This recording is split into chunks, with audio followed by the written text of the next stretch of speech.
Hey guys, welcome back to Scratching the Gaming Itch with yet another Halo 3 video. I just still love this game, and I played it way back when it first came out, truly for years. I mean, probably was so much of my high school time, probably wasn't healthy, but it was still amazing. And you know, I was just thinking about it. This game was back before battle passes, back before you had the fear of missing out on something in a game just because you wanted to take a break, and before you needed to constantly be tracking challenges. We're talking about Halo 3 and why we played it for years straight with 0 seasons and 0 updates and 0 DLC for a really long time. And we still never got bored.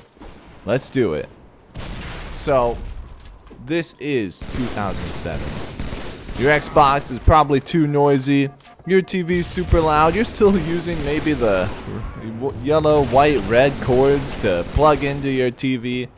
And your headset probably barely works, let's be honest. And even if it does, you probably don't have one of those where you can hear the footsteps very well. And your go-to game pretty much every day is booting up Halo 3. Let's be real. All of those Xbox owners were playing Halo, right? And that's the magic.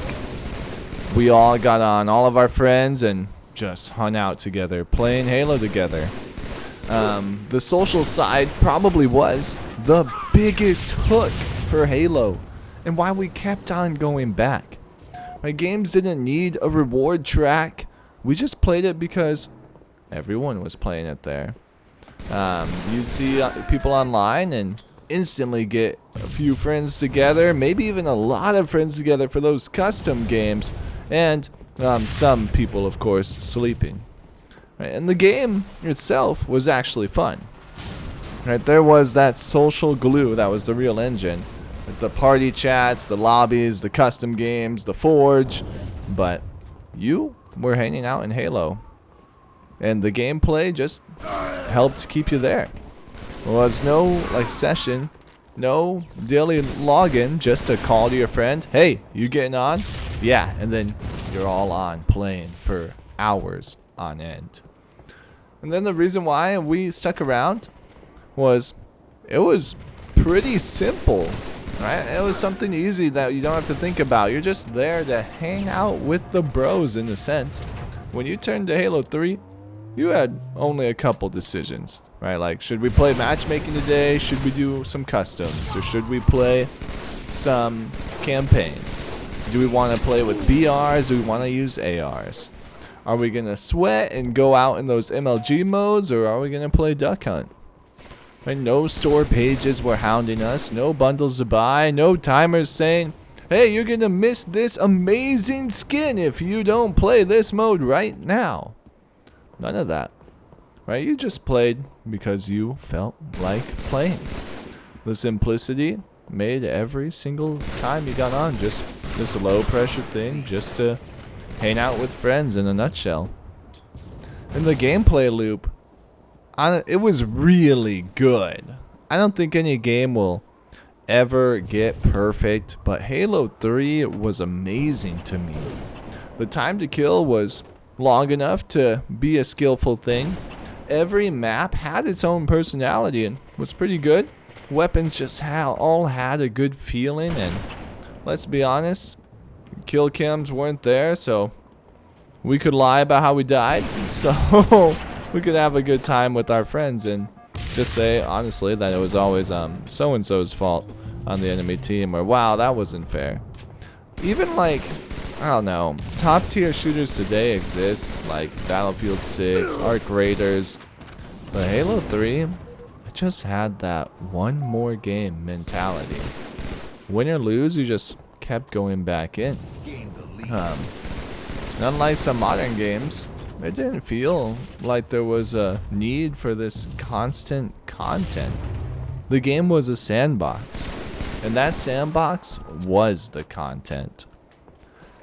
Now, however, one thing I will say was that custom games was one of those big things. I feel like Halo was the first to do it so well.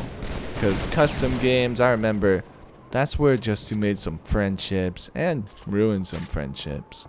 Right, Fat Kid, Duck Hunt, Jenga, Cops and Robbers, Trash Compactor, Mike Myers. Those were just these huge social events, right? And there would be so many arguments about which custom modes you would want to play and who got to play them and what we would do together and the settings we should have and should be crazy, should not be crazy. But really, we spent so many hours playing the stupidest modes, and that's just what friends did back then.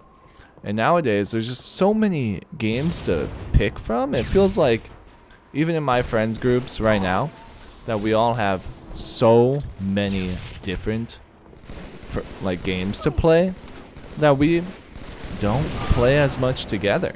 That we can't agree on the one game that we can meet up together each night. And also, the community carried this game. Every single day, someone was discovering something new for Forge. Every week, someone uploaded a really great mini game. And every match felt a little different because you were making it different. And montages of this game were like events. The MLG pros were literally celebrities to Halo players. And literally seeing someone wear recon armor, that was the chase back then.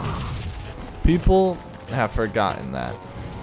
Right? We didn't wait for updates. We made the games back then.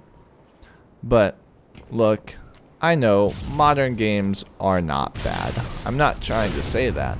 I really like Battlefield 6, and I love Arc Raiders, right? That's one of those ones where you're actually feeling that we are making the game together, right? You have the streamer wars with each other.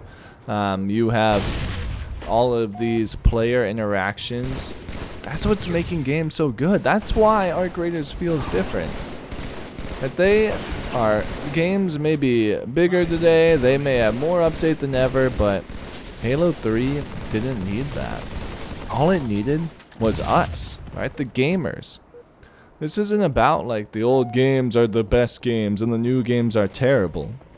This is just about remembering what it was like when everyone played the same game, everyone was online at the same time, there wasn't really a care for cosmetics. It was just a different experience. So, what did you love about the old games, or what kept you playing back in the day? I look forward to reading your comments and getting to know what really drew you into gaming. I'll see you next time. Bye.